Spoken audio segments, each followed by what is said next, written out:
Good evening, everyone, and a very warm welcome. First of all, I would like to thank all members who have joined today and giving your valuable time from your busy schedule for this today's webinar. My name is Advocate Tanuja Jadhav. I am a practicing lawyer in Pune. My main practice is in civil side and also a co-founder of a courtroom training institute, Pune. I have spent the last 11 years in courtroom boardrooms and navigating the complexities of the law for my clients. There is a one truth that I have learned all the time that the law is not just what you know, it's how you perform it, friends. So basically आपण जेव्हा practice सुरू करतो आपल्याला बरेच hurdles येतात like I said earlier की आमच्या 11 इयर्सच्या प्रॅक्टिसमध्ये आम्हालाही बरेच प्रॉब्लेम्स आले. सो आपण जेव्हा कोर्ट रूममध्ये जातो सो आपण जेव्हा प्रॅक्टिस किंवा ब्रीफ जस्ट घेऊन जाणं आणि क्लायंटला जस्टिस मिळवून देणं हा एवढाच पार्ट नसतो. बऱ्याच वेळेला it's about our presence our persuasion. It's about our unspoken language friends. जजेस बरेच वेळेला आपल्या posture tone voice of tone या सगळ्यांवरनं आपल्याला देखील जज करत असतात. आणि हीच आपली स्ट्रॅटेजी किंवा आपली जी ॲबिलिटी असते ती आपल्याला इम्प्रूव्ह करणं आणि रिअल कोर्टरूम प्रॅक्टिस समजून घेणं फार गरजेचं असतं. So the gap between the legal knowledge and courtroom mastery is exactly what we have created through our institute, जे आपल्या इन्स्टिट्यूटचं नाव आहे a courtroom training institute based in Pune. Friends, हे इन्स्टिट्यूट आम्ही 2022 मध्ये फॉर्म केलं होतं. मी आणि advocate Rajesh Katore, he is also founder of a courtroom training institute, with an objective to give the court practice, or you can say courtroom training, practical training knowledge through our online classes for law graduate, law practitioner, JMFC aspirants and APP aspirants as well on various topics such as criminal trial, civil litigation, DV and divorce course. Just आता आम्ही we have also launch our free webinar online series, जी 30 मिनिट्सची short series असते. याच्यामध्ये आम्ही बऱ्याच वेगवेगळ्या टॉपिक्सला जे आपल्या प्रॅक्टिकल प्रॅक्टिसमध्ये आपण जेव्हा काही केसेस फेस करतो, बरेच आपल्यासमोर जे प्रॉब्लेम्स येतात त्या संदर्भात आपल्याला माहिती नसते. सो एक आमचा हा एक प्रामाणिक प्रयत्न आहे की या शॉर्ट वेबिनार थ्रू तुम्हाला आमच्याकडे असलेले हे जे एक्सपर्टीज आहे, ज्यांचं लिगल एक्सपिरियन्स आणि नॉलेज हा तुम्हाला खूप उपयोगाचा होणार आहे. So one of the goal to give you a lawyer perspective also, and I'm sure our attempt of organize this free webinar on various topic will definitely helpful for you on your legal practice, friends. So this is a live educational short webinar. We are offering legal information, not legal advice on any specific situation.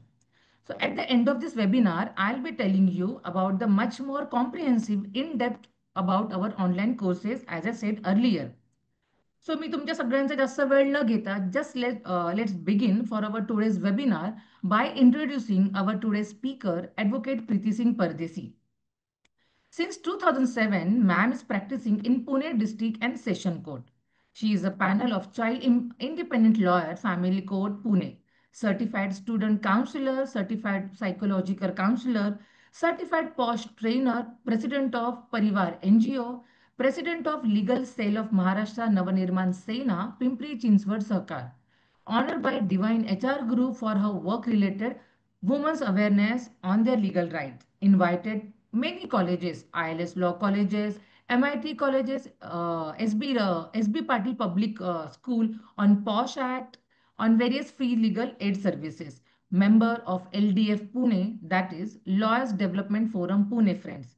Her Parivar NGO is selected by PCMC secondary school to render their counseling to school students in 18 school in PCMC. Preeti ma'am is also conducting session for students related stress management, time management, goal setting, personality development, etc. in school and taking personal sessions too. So त्यांची list friends खूप मोठी आहे त्यांचे experience आणि ह्याची. So आता आपला हा शॉर्ट वेबिनार आहे. सो मी आता मॅमला रिक्वेस्ट करेन की त्यांनी आजच्या पार्टिसिपेंट्सला ॲड्रेस करावं आणि आजच्या वेबिनारची सुरुवात करावी. Over to you ma'am. So नमस्ते, I am advocate Preeti Singh Pardeshi. सर्वात आधी कोर्टरूम ट्रेनिंग इन्स्टिट्यूट ACTI यांचे ॲडव्होकेट राजेश कातोरे सर आणि ॲडव्होकेट तनुजा जाधव मॅडम यांचे खूप खूप आभार की आपण मला ही संधी दिलीत. आणि सर्व पार्टिसिपेंट्सचे पण आभार की आज संडे असून देखील आपण जॉईन झालेला आहात. So basically before starting the session, आपण आजचा टॉपिक आपल्याला माहिती आहे की how to draft will. We all know the subject, but before going to that directly, will म्हणजे काय आहे आणि आता जितकं मला माहिती आहे मॅडम की सगळे लॉयर्सच आहेत, प्रॅक्टिसिंग किंवा नॉन प्रॅक्टिसिंग, आणि law students have join this. So me sections वगैरे तर नाही सांगणार आहे. आपल्या सर्वांना माहिती आहे विल म्हणजे काय, आणि basic concept definition we all have all the idea की टेस्टॅटर म्हणजे काय, रिक्वेस्ट म्हणजे काय. तर बेसिक मध्ये न जाता, being a lawyer and being in a Nobel profession, आपण जेव्हा म्हणतोय की आपलं हे प्रोफेशन लॉयर्सचं, ऍडव्होकसीचं हे एक नोबेल प्रोफेशन आहे. सो जेव्हा आपल्याकडे एखादी व्यक्ती आलेली आहे आणि त्यांना जर विल बनवायचं आहे, तर ही आपली मॉरल इथिकल, प्रोफेशनल तर आहेच, पण मॉरल इथिकल ड्युटी पण आहे की त्यांच्याकडून, बघा हा आजचा सेशन आपला प्रॅक्टिकल वर असणार आहे. जर तुम्हाला विल बद्दल काही लिगल इन्फॉर्मेशन हवी आहे, काही डेफिनिशन्स हवे आहेत, तुम्ही पुस्तकातून वाचून घेऊ शकताय, गुगल करू शकताय. पण practically being a legal practitioner, आणि जर आपल्याकडे कुणी आलेलं आहे तर आपल्याला काय करायचं आहे, आपल्या रिस्पॉन्सिबिलिटीज काय आहे बिफोर ड्राफ्टिंग अ विल, आज आपण त्यावर थोडंसं फोकस करूयात. पण ते फोकस करत असताना ज्या गोष्टी महत्वाच्या आहेत की ऍडव्होकेट आहोत आणि आपल्याला काय जाणून घेणं महत्वाचं आहे, तर त्यासाठी फक्त एकच डेफिनिशन मी वाचून दाखवेन, ती फक्त विलची आहे, जी की सेक्शन 2H मध्ये दिलेला आहे. त्याच्यातले 5 कंपोनंट्स आपल्याला लक्षात ठेवायचे.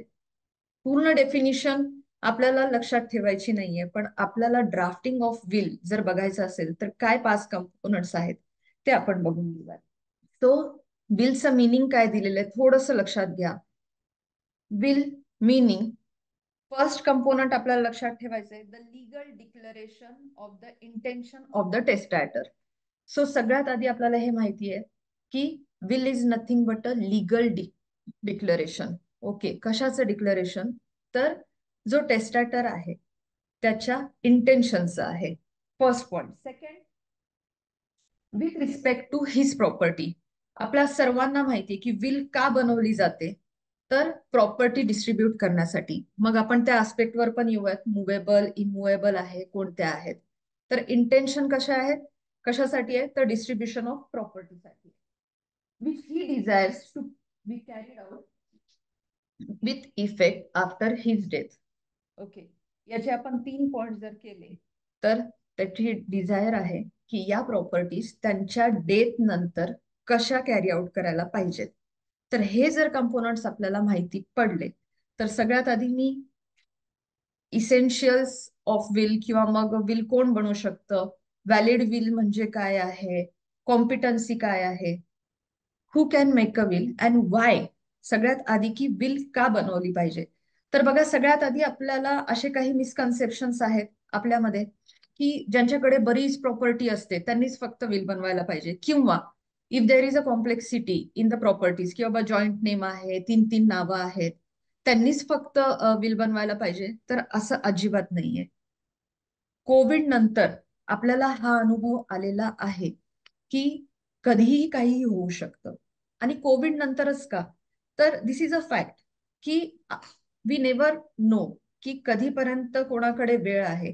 तर आपण जर 18 वर्षाच्या वर आहात, साऊंड माइंडेड आहात, आणि आपली जर सेल्फ अक्वायर्ड ओन प्रॉपर्टी आहे, तर मग ती प्रॉपर्टी 1 असेल, 2 असतील किंवा 10 असतील, विल बनवू, आपण विल बनवू शकतो. So who can make a will, तर 18 वर्ष पूर्ण असलेला, मेजर असलेला, sound minded person can make a will. नाही, आता वाय, तर जसं मी हे सांगितलं की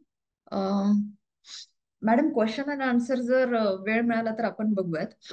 आता का बनवावी, तर सगळ्यात आधी हे की विल बनवणार जो असतो त्याची इच्छा त्याच्या डेथ नंतर ती एक्झिक्यूट होते. तर त्यांच्या इच्छेनुसार जेव्हा असेट्सची मुव्हेबल प्रॉपर्टीज इमूव्हेबल प्रॉपर्टीचे जेव्हा डिस्ट्रीब्युशन होणार असतं ते सोयीस्कररित्या व्हावं म्हणून आपण विल बनवत असतो, पहिली गोष्ट. दुसरी गोष्ट, आपल्या इच्छेनुसार आपल्याला ज्यांना प्रॉपर्टीज द्यायच्या त्यांना आपण देऊ शकतो, आणि आपली इच्छा नाहीये, भलेही ते आपले वारस असतील, आपल्या जवळचे असतील, कोणीही असतील, पण आपल्याला एखादी प्रॉपर्टी एखाद्या व्यक्तीला द्यायची नाहीये, तर आपण ते बिलनुसार लिहू शकतो. आपल्या इच्छेनुसार आपली प्रॉपर्टी कोणाला द्यायची किंवा नाही हे आपण तिथे सांगू शकतो, आणि त्यानुसारच ती डिस्ट्रीब्यूट होऊ शकते.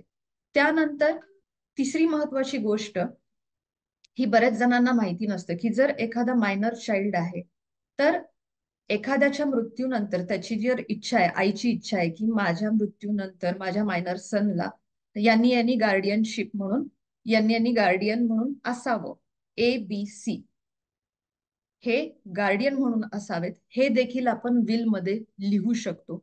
हेही बऱ्याच जणांना माहिती नाहीये. त्यानुसार कोर्ट त्या व्यक्तीला गार्डियन म्हणून अपॉइंट करतं. यानंतर why we should make a will, तर कधी कधी असं होतं की खूपच त्रासवलेले असतात एखाद्या व्यक्ती, त्यांना त्यांच्या वारसांना द्यायचं नसतं, त्यांना त्यांच्या रिलेटिव्हला द्यायचं नसतं, पण त्यांना डोनेशन करायचं असतं, दान करायचं असतं. मग आपण विल विल थ्रू आपण आपल्या प्रॉपर्टीज गिफ्ट देऊ शकतो, चॅरिटेबल ट्रस्टला देऊ शकतो, थर्ड पर्सनला देऊ शकतो, डोनेशन करू शकतो. Now let us go to the most important aspect of essential elements of a will. Now, first thing, try to understand one thing. A will can be made at any time in the life of a person. Okay, so a will can be made at any time in the life of a person. First thing, 18 वर्षाचं जसं मी म्हटलं त्याच्यानंतर तुम्ही कधी बनवू शकता. Second thing, a will can be change number of times. ह्या गोष्टी लक्षात ठेवा की once I have made a will today, tomorrow again I can make a will. Okay, now my first will be revoked. How it will revoke, we will see it later. But the second most important element is a will can be changed number of times, and there is no legal restriction as to uh, how many times you can change your will. Now, the third most important aspect we need to know is the will can be withdrawn at any time. Now, what do you understand by withdrawn? Withdrawn means revoked. Revoke कसं केलं जातं हे पण आपण बघूयात पुढे. आता हे बघूयात, it can be withdrawn at any time. Now the next most important thing is attestation of two witnesses. There must be two or more attesting witnesses. Okay. आता याच्यानंतर महत्वाचं काय आपल्याला जाणून घेणं, आपण नेहमी काय म्हणतो की there must be two attesting witnesses or more attesting witnesses. But what is more important is each of who has to see the testator signing the will. Now let us go ahead with the declaration part. This is one of the essential part that you need to understand, that you should start writing your will or your client's will by declaring. Lakshat घ्या, there is a difference. By declaring that you are of a sound mind. If client comes to you, say for example ABC नाव घेऊयात आपण. If ABC comes to you, now start writing declaring that ABC is of a sound mind.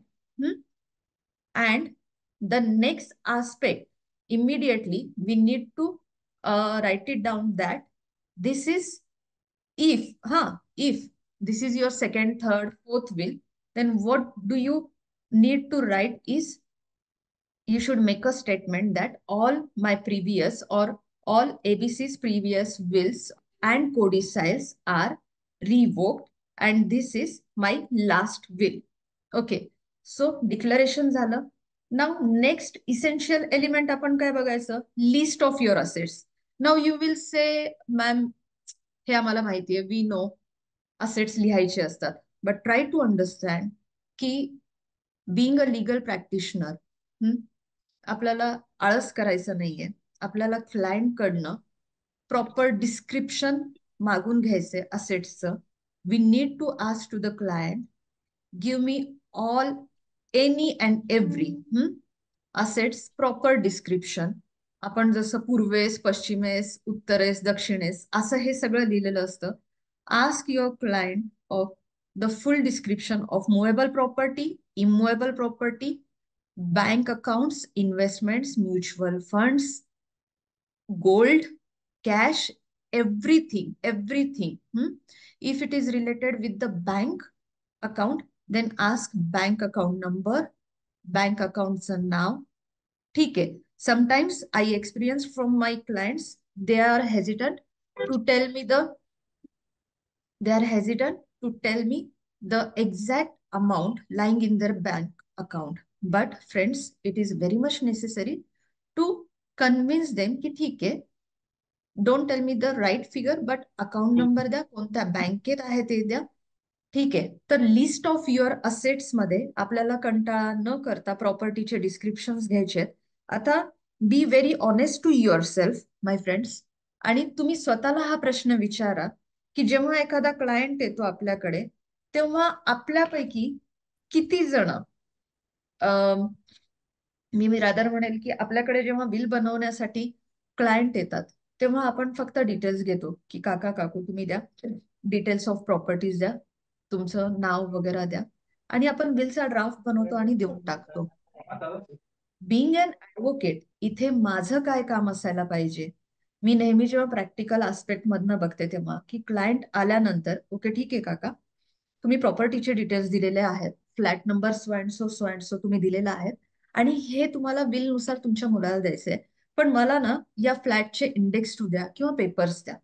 असं आपल्यापैकी कित्येक जण करत नाहीत. आणि जे आपण इन्फॉर्मेशन म्हणा किंवा जी पण माहिती आपल्याला क्लायंट देतात ती सर्रास आपण, सो होतं काय की विल हे असं डॉक्युमेंट आहे जे की एखाद्या व्यक्तीच्या मरणोत्तर एक्झिक्यूट होत असतं.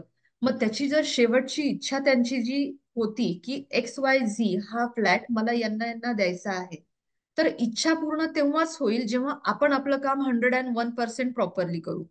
आता एक मी एक्झाम्पल देते. एक व्यक्ती आले आणि त्यांनी स्वतःनीच एक विल बनवलं. ठीक आहे. हे रेफरन्ससाठी मी आपल्याला देते. त्या बिलमध्ये असं त्यांनी सांगितलं, वर्डिंग्स असे होते, मी मुद्दामून वाचून दाखवते. वर्डिंग्स असे होते त्याच्यामध्ये टेस्टेटरचे की the flat which is now occupied by me will be given to my wife. आता वर्डिंग्स काय आले? नाव ऑक्युपाइड बाय मी.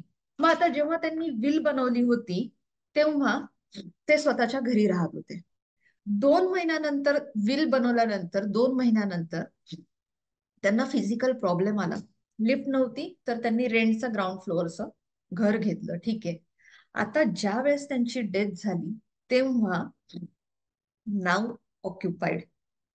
आता याचा जर ऑब्जेक्शन घेण्यासाठी जर गेला at the time of death now occupied असं जर घ्यायला गेलो, तर जी सोयीस्कररित्या आपल्याला त्यांना देता येत असली असती त्यांच्या वाईफला, जी की विडो आहे, ती देता येणार नाही. ऑब्जेक्शन जर कोणाला घ्यायचं असेल तर हे मॅटर स्ट्रेच होणार. तेव्हा माझं सरळ सरळ असं आपल्याला सर्वांना म्हणणं आहे की जेव्हा आपण लिस्ट ऑफ असेट्स घेतो, लिस्ट ऑफ प्रॉपर्टीज घेतो, तेव्हा प्रॉपर्टीचे डिस्क्रिप्शन्स प्रॉपरली घ्यायचे आहेत. आता याच्यात correction in name and fault in name त्याच्यातही आपण बघूयात, पण लिस्ट ऑफ असेट मध्ये आपण बघितलेलं आहे की लिस्ट ऑफ असेट्स कसे पाहिजेत, तर डिस्क्रिप्शन्स आपल्याला प्रॉपरली पाहिजेत.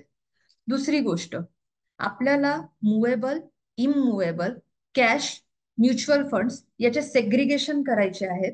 ते आपल्या क्लायंट्सला विचारायचं आहे की कोणती प्रॉपर्टी कोणाला द्यायची आहे, कोणती दुसऱ्यांना द्यायची आहे, कोणती चॅरिटेबल ट्रस्टला द्यायची आहे, ती लिस्ट आउट करून प्रॉपरली एक एक असेट आपल्याला कंटाळा न करता आपल्या क्लायंटच्या विलमध्ये लिहायचं आहे.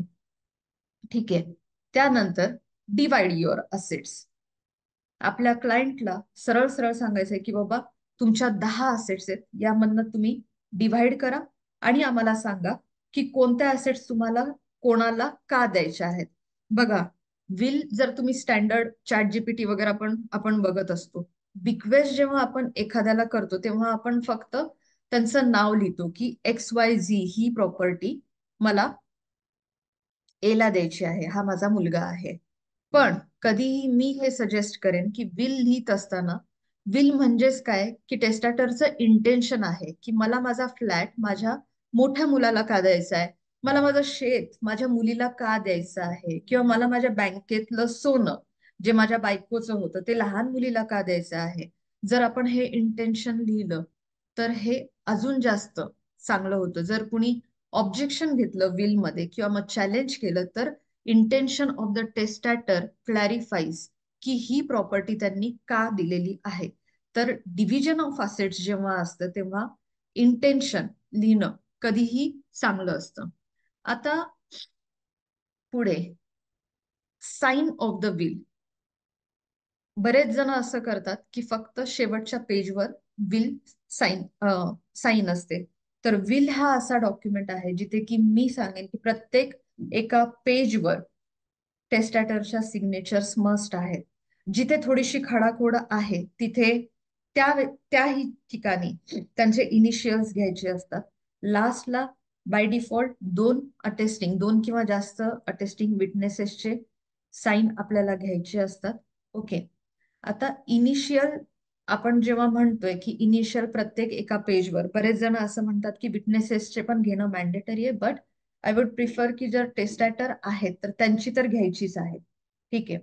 आता जर आपण हे बघितलं की आपल्याला विल अपडेट करायची आहे बाबा, आता मी माझ्या 10 प्रॉपर्टीज साठी घेतलेली आहे, सॉरी विल लिहिलेली आहे आणि विल मध्ये 10 प्रॉपर्टीज लिहिलेत आणि 2 महिन्यानंतर जर मी अजून 2 प्रॉपर्टीज घेतलेल्या आहेत, तर आपल्याकडे 2 ऑप्शन्स असतात. एक तर आपण फ्रेश विल पण बनवू शकतो किंवा आपण त्याला म्हणूयात कोडिसिल.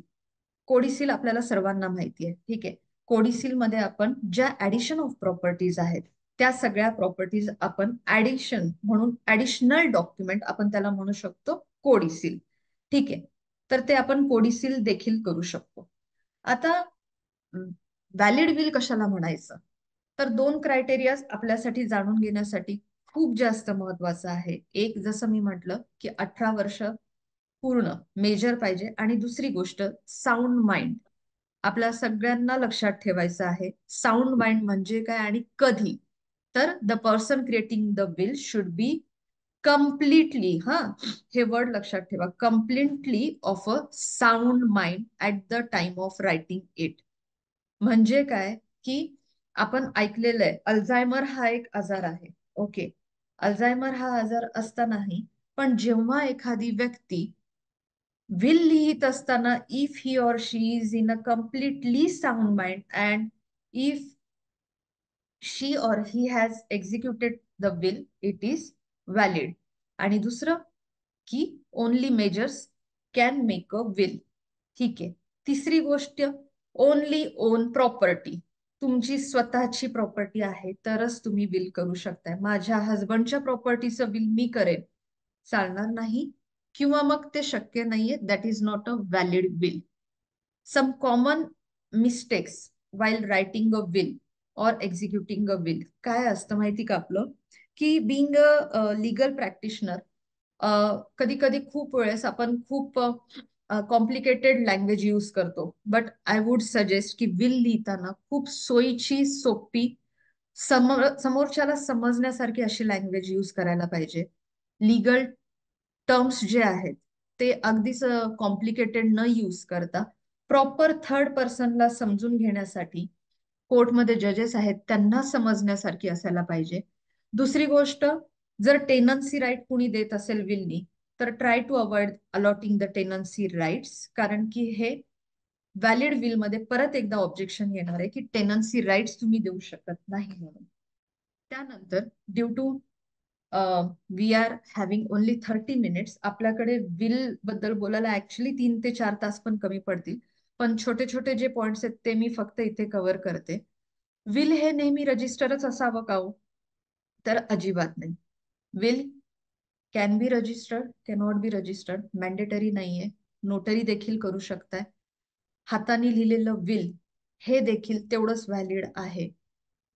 फक्त काही गोष्टींच्या ज्या आपण हे म्हणू शकतो की रिक्विजिट्स और कंडिशन्स. पहिली गोष्ट ही की जसं मी सांगितलं तसं साऊंड विल तयार करत असताना साऊंड माइंडेड होता, त्यानंतर मेजर होते, त्यानंतर 2 or more अटेस्टिंग विटनेसेस होते, मेडिकल सर्टिफिकेट ज्या दिवशी विल तयार करत होतं टेस्टॅटरचं मेडिकल सर्टिफिकेट आपल्या सर्वांना माहिती आहे, त्याच्यात लिहिलेलं असतं की he is mentally sound, physically sound to take decisions. त्याच्यातही काय लिहायचं असतं तेही 2 ते 3च ओळी आहेत, पण त्या 2 ते 3 ओळी कोणत्या असायला पाहिजेत हे बिंग अ लीगल प्रॅक्टिशनर आपल्याला आपल्याला क्लायंटला सांगायचंय की बाबा असं असं मेडिकल सर्टिफिकेट रिक्वायर्ड आहे म्हणून.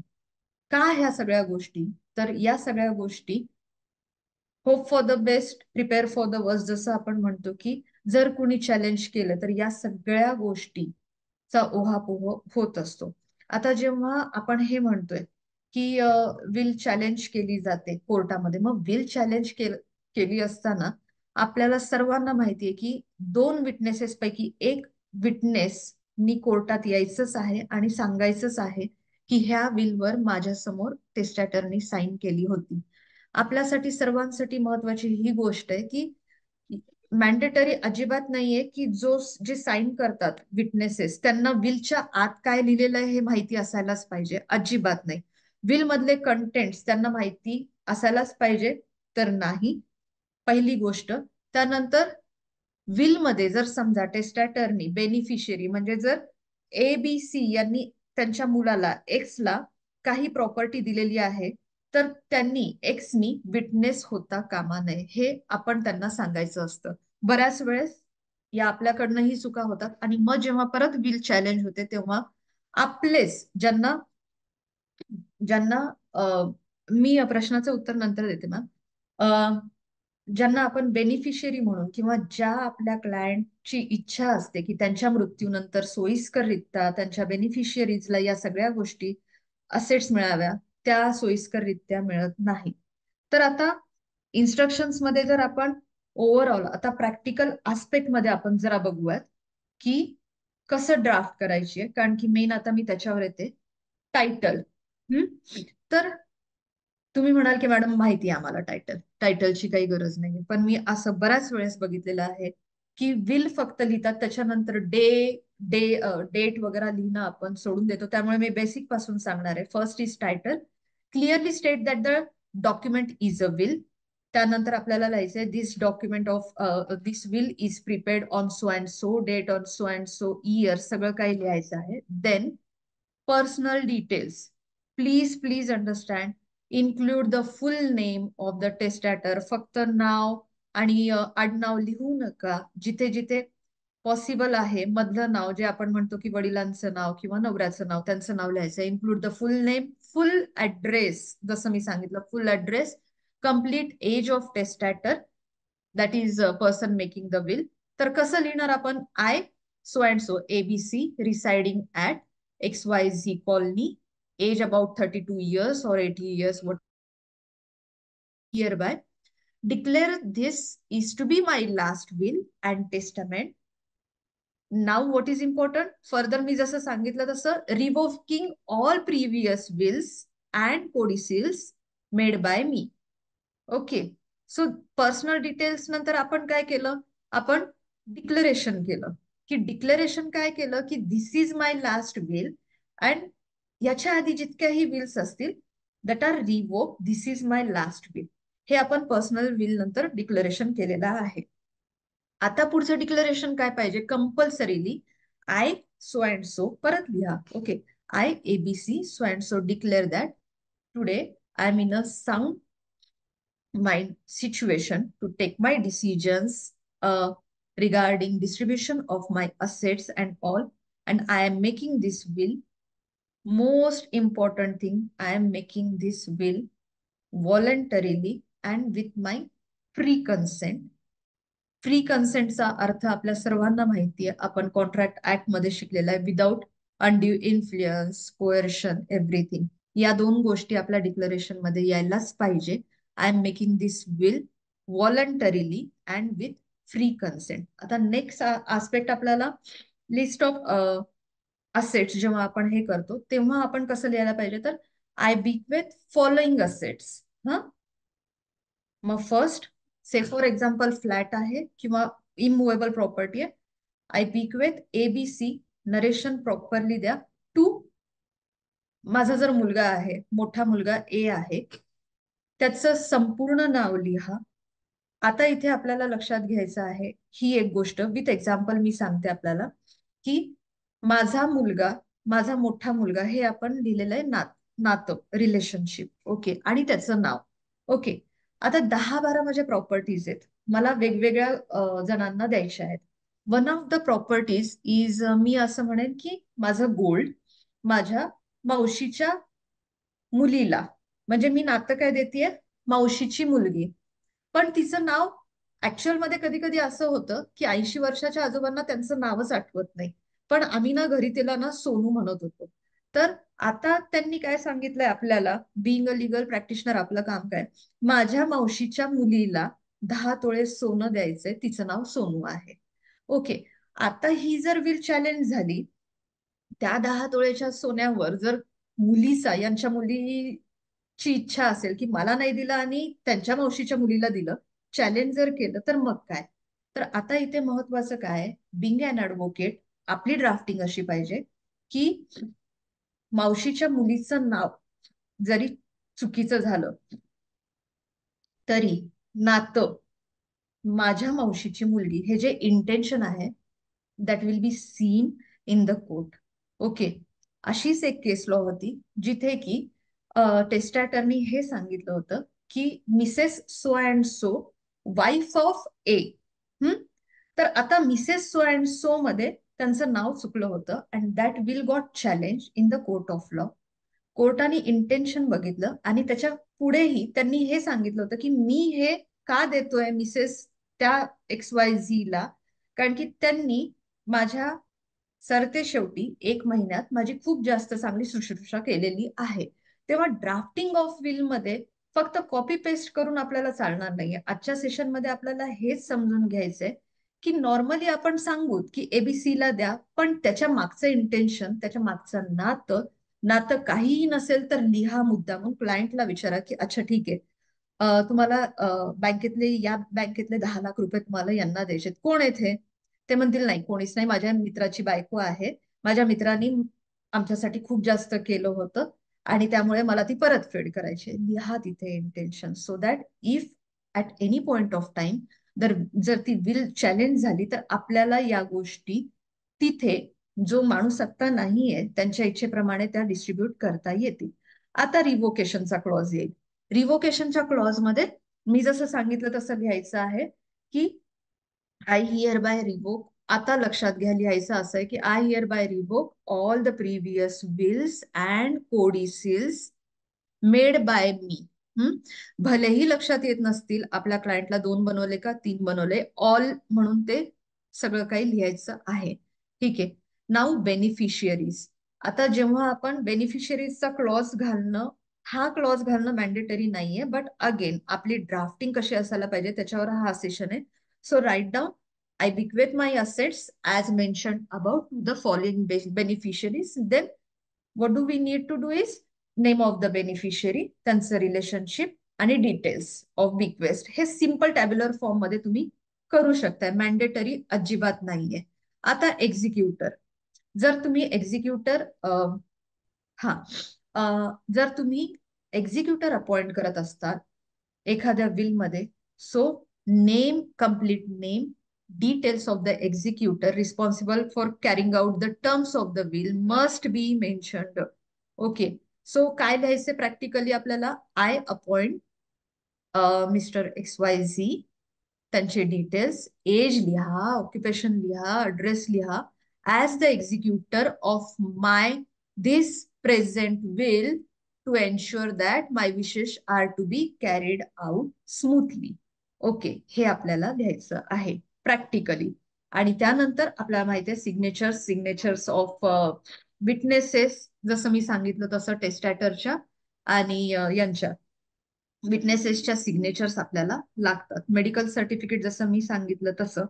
आणि आता सगळ्यात एक गोष्ट फक्त सांगायची आहे इथे की जेव्हा जेव्हा एखादी व्यक्ती आपल्याकडे आलेली असते, माझ्याकडे एक व्यक्ती आली आणि त्यांनी सरास त्यांचे प्रॉपर्टी डिटेल्स दिले आणि सांगितलं की मला ही ही प्रॉपर्टी यांना द्यायची, ही प्रॉपर्टी यांना द्यायची. एक एक्झाम्पल असं होतं की मला ही प्रॉपर्टी माझ्या मुलाला द्यायची आहे. मॅडम ठीक आहे. त्याचं पण मेडिकल सर्टिफिकेट लागतो का?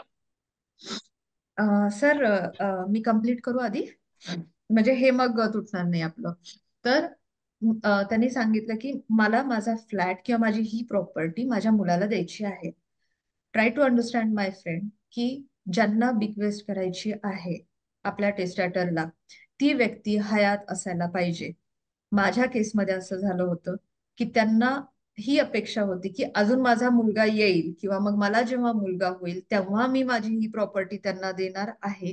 So please understand the thing की अनबॉर्न जे आहे, जे हयात नाही, त्यांच्या नावाने तुम्ही विल बनवून देऊ शकत नाही. ही आपली रेस्पॉन्सिबिलिटी आहे आपल्या क्लायंटला सांगणं.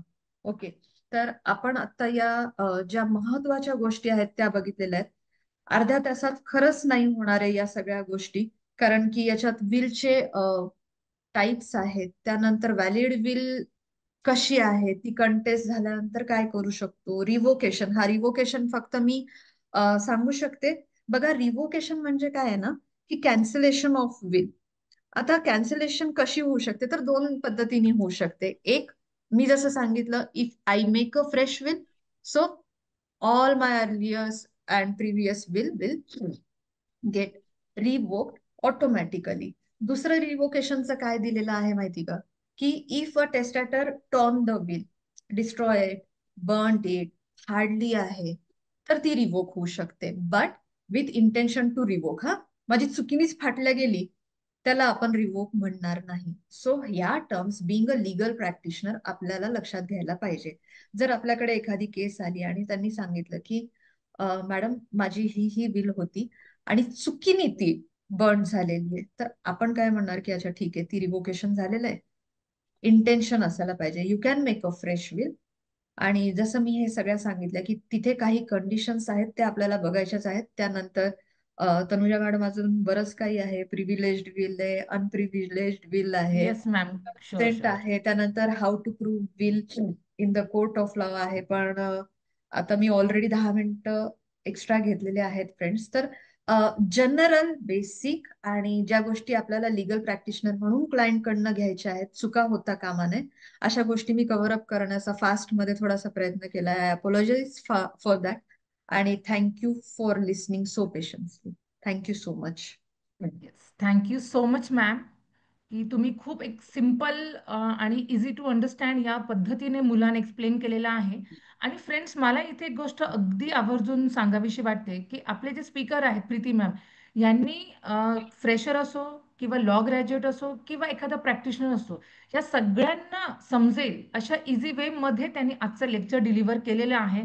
आणि आय एम शुअर तुम्हाला आता इंटरेस्ट सुद्धा क्रिएट झालेला असेल, की विल हा जरी टॉपिक छोटा असला पण त्याचे इन्ग्रेडियंट्स, त्याच्या टेक्निकॅलिटीज किंवा अजून बऱ्याच ज्या गोष्टी आहेत ह्या शिकण्यासारख्या आहे. आणि आमच्या हा वेबिनारचा हाच इंटेन्शन आहे, की ज्या एक्सपर्ट, जसे आम्ही प्रीती मॅम एक्सपर्ट आहेत, ॲडव्होकेट राजेश कातोरे आहेत, आणि आम्ही तुमच्याकरता बेसिकली या इन्स्टिट्यूटचा जो एम आहे त्या अनुषंगाने आम्ही बऱ्याच डिस्ट्रिक्ट कोर्ट सुद्धा. Yes ma'am. एकच फक्त एकच मिनिटं घेते पार्टिसिपेंट कडून. एक केस लॉ आहे मॅम, मी फक्त शेअर करते. खूप महत्वाची आहे, सप्टेंबर 2025 मध्ये झाली आहे. बघा, मी एक पॉइंट मिस आउट केला. आपल्या सर्वांना हे असं वाटतं कुठेतरी की विल रजिस्टर्ड केली की विषय संपला, मग ती प्रूव्ह करता कामा नये. ऑनरेबल सुप्रीम कोर्टनी आत्ता सप्टेंबर मध्ये हे सांगितलेलं आहे की टेस्टाटरनी विल केली आणि जे कोर्टामध्ये गेले त्यांनी सांगितलं की विल प्रूव्ह करायची काय गरज आहे, रजिस्टर्ड आहे. ऑनरेबल सुप्रीम कोर्टाने सांगितलं अजिबात नाही. विल प्रूव्ह करण्यासाठी ज्या कंडिशन्स आहेत, वन ऑफ द विटनेसेस आपल्याला कोर्टात आणावंच लागणार आहे. So keep in the mind की रजिस्टर्ड विल आहे म्हणजे आपला रोल संपला का नाही. इफ इट इज चॅलेंज, आपल्याला विटनेस तिथे करायचंच आहे. Thank you. Yes yes yes ma'am. Ma'am. Thank you. मी तुम्ही मुलांना सुद्धा एक लेटेस्ट जजमेंट सुद्धा आपण मुलांना शेअर केलेलं आहे. आणि फ्रेंड्स, जसं मी सांगितलं होतं की तुमचे काही क्वेरी वगैरे असतील ते आपण ग्रुपमध्ये ॲड्रेस करू. हा आपला एक इन्फॉर्मेटिव्ह आणि एज्युकेशनल, लीगल एज्युकेशनल वेबिनार आहे. आणि इंटरेस्टिंग गोष्ट आहे की आता तुम्हाला मॅमने ज्या बिलबद्दल गोष्टी सांगितलेल्या अशाच अनेक गोष्टी इन डिटेल तुम्हाला आपल्या पेड कोर्समधून सुद्धा शिकता येणार आहे. ऑफकोर्स हे आमचा जो हा प्रयत्न हा प्रमोशन नाही आहे. हा जो प्रयत्न आहे की आपल्याकडे असलेलं लीगल नॉलेज एनहान्स करून तुम्हाला देणं, तुमच्यासोबत शेअर करणं, हाच एक आमचा प्रामाणिक प्रयत्न आहे.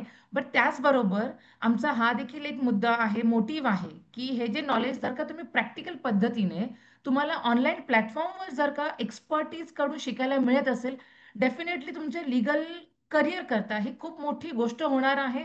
आणि जो काही वेळ आपल्याला जातो आहे सगळं शिकण्याकरते, ऑनलाईन प्लॅटफॉर्म म्हणजे झूम किंवा या सगळ्या प्लॅटफॉर्मच्या माध्यमातून आम्ही तुमच्याकरता बरेच, जसं सिव्हिल असो, क्रिमिनल असो, डिवोर्स, विल, जसं मॅमने सांगितलं, अशा बऱ्याच टॉपिकवर आपले आता काही कोर्सेस सुद्धा आपण घेऊन येत आहोत. सो मी तुमच्या सगळ्यांचा जास्त वेळ तर घेत नाही. जस्ट आपली फक्त एक वेबसाईट आहे फ्रेंड, जी मी तुम्हाला शेअर करू इच्छिते, दाखवू इच्छिते. आय थिंक सगळ्यांना वेबसाईट दिसत असेल. येस. सो फ्रेंड्स, ही जी वेबसाईट आहे तुम्ही ती गो थ्रू करा. ह्याची लिंक सुद्धा मी ग्रुपमध्ये शेअर करेन, जसं मी तुम्हाला सांगितलं होतं, ज्याच्यामध्ये तुम्हाला बरेच इन्फॉर्मेशन आहे. सो मी डायरेक्ट तुम्हाला आपले जे कोर्सेस आहे, फुल टाइम कोर्सेस आहे, लाईव्ह कोर्सेस आहे, प्री रेकॉर्डेड व्हिडिओज आहेत. लाईव्ह कोर्सेसमध्ये टॉपिक्स आम्ही दिलेले आहे, पर्क्स तुम्हाला काय मिळणार आहे, सिलेबस काय आहे. सो हा कोर्स तुम्ही का करावा याकरता आणि त्यातले सगळे बेनिफिट्स, तुम्हाला होणारे त्याचे फायदे, हे सगळं आपण ह्याच्यामध्ये कव्हर केलेलं आहे.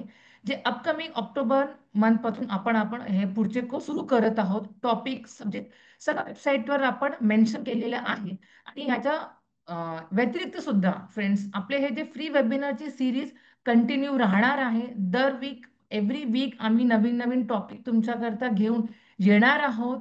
ह्याचे जसं आम्ही सांगितलं होतं की लाईव्ह रेकॉर्डेड व्हिडिओ देणार म्हणजे पॉसिबल होणार नाही. पण काही जणांच्या रिक्वेस्ट आल्या की तुम्हाला त्या रेकॉर्ड, आम्ही तोही प्रयत्न करणार आहोत. सो तुम्हाला लाईव्ह वेबिनार कोणत्या टॉपिक होणार आहेत या सगळ्याची डिटेल सुद्धा या वेबसाईटवर तुम्हाला दिली गेलेली आहे. आमचे कॉन्टॅक्ट नंबर देखील आहेत. सो रिक्वेस्ट आहे की तुम्ही तिथे वेबसाईटला व्हिजिट करा आणि तुम्हाला काहीही माहिती हवी असेल, तुम्ही ग्रुपवर आम्हाला विचारू शकता. आमचे नंबर्स वगैरे सगळे ग्रुपमध्ये शेअर केलेले आहेत.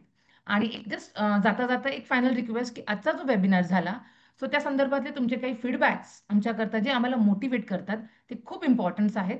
तर ते तुम्ही आम्हाला तुमचे फीडबॅक, तुमचे व्हॅल्युएबल फीडबॅक तुम्ही आम्हाला ग्रुपमध्ये शेअर करावे, ही आमच्याकडनं तुम्हाला विनंती. आणि thank you so much once again entire टीमतर्फे तुम्ही हा आमचा वेबिनार अटेंड केला आणि मोठ्या संख्येने ह्याच्यामध्ये तुम्ही इंटरेस्ट देखील दाखवलेला आहे. So thank you once again. And bye everyone. Take care. Thank you so much, ma'am.